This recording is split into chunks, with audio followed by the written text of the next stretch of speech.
Where is the game going? We are in transition, it's obvious. We're in the middle of a psychological operation. I mean, they're using all kinds of phrases, terminologies, and weird stuff. And, people are talking about it. They're saying, what could be happening? What are they setting us up for? And so then I ask you, what are you thinking? What are you feeling is happening?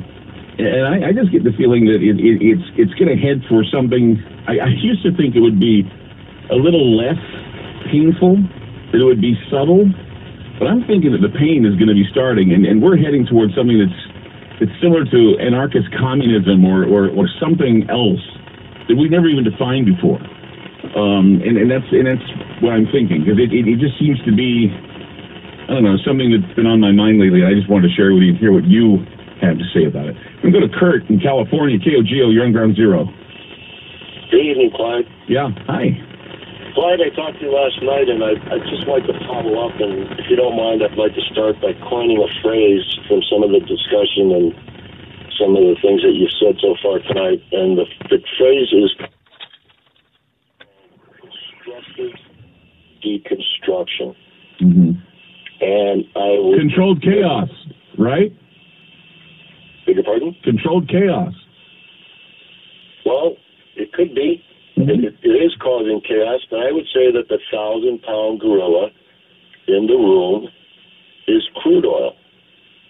When you consider that back in 1995, crude oil was $10 a barrel, that was a point in time when our country, under Alan Greenspan, we had a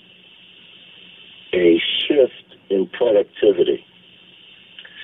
However, once we went into Iraq, and you consider that to move all the assets that we had, and it took 6 months to get our troops, our planes, our trucks, our amphibians, our planes, the boats, whatever you want to call it that needs fuel, what happened was, in my opinion, was we had our country competing with our military for fuel.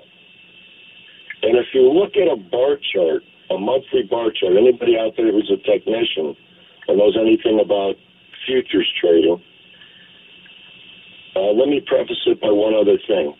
The CPI and the PPI, they don't include food and they don't include energy, but yet last month's CPI came out up 0.5 point.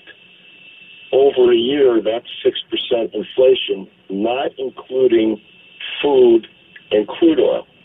And I find it kind of ironic that every time I looked at a bar chart and it looked like oil was getting ready for a descent, all of a sudden we have the crisis with British Petroleum. And so it starts a rally in the oil market. So are you suggesting a sort of sabotage to keep things pretty much on the brink of starvation? Well, think about it. Right now, Middle America is putting all of their discretionary and their disposable income in their gas tanks. But yet, as a nation, over the last 3 months, and you could check this to see that this isn't just conjecture, we've become a net exporting nation of oil. But how does this apply, though, with the reset going on in Europe, the reset going on in the Arab world, the reset going on in Iraq? I mean, how does all this reset happen? Because a lot of these countries all depend on their GDP is all based on crude oil.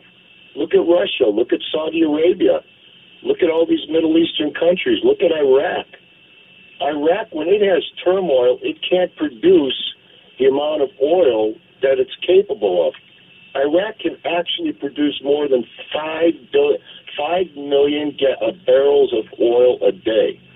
But as long as there's turmoil there, they can't produce the amount of oil that they're capable of. So it's a setup. So if all of us, in your opinion, it's a setup.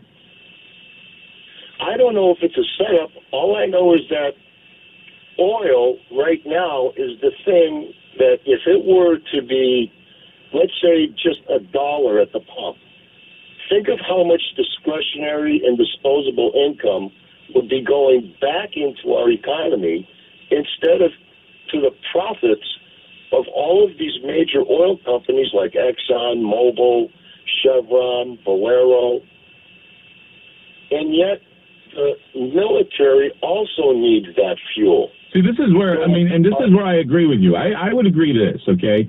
When I get told by the pundits to start conserving for global warming or global climate change or global climate change disruption, whatever they're calling it today, climate, I look at that and I say, okay, here's the deal. If you want me to be Mr. Conserve, whatever, for your little agenda known as global warming or global climate change or whatever, and you all these scientists telling me all this pseudoscience, yeah, I'd be more than happy to help out here if I didn't think the war effort wasn't sucking all of the resources away first. But that's exactly what's happening. Yeah, I agree with you. I'm saying, here we are at a time where we're declaring war on everything. We declare even the climate is the enemy now. And why? Okay, and so if we continue to do that, what does that do to the price of oil? It keeps it high, and look at all the derivatives from oil. I agree. I mean, look, we can't eliminate it, but we certainly can find ways to, I guess, pacify people, and that would mean, because what's the whole point of this whole climate change thing anyway? They want to redistribute the wealth. They want to keep things the same across the board. A form of, nationalist socialism or state socialism or communism. We'll be back. Keep it here.